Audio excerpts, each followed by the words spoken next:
برگزار شده است. خورشید مجید پهلوان سرشناس تاجیکستان مهمان مردم آفتابنوکان و چند تا پهلوانان دیگر خواهشمند در روند مسابقه باز هم پیوسته فقط با غالبان گوش می‌دهند. تبادلی شدیم. رتیم مهمان پنجی خوش آمدید. یحیی جبار رسول پهلوان که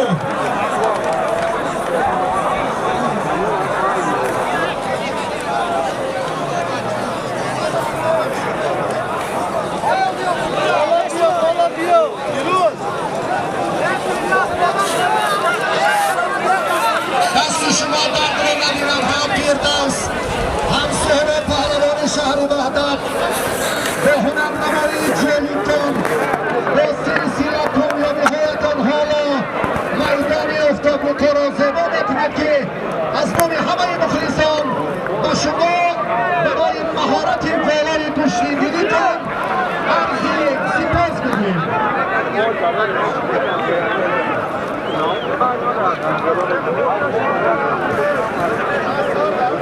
گلم این طرف میدانی کناری وسط و ساعتی چپ برید.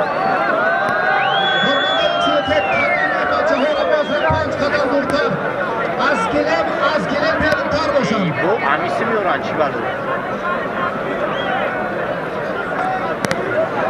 شهباز پهلوان یحیی جبار رسولov در گلم آخرین گوشته گیرند.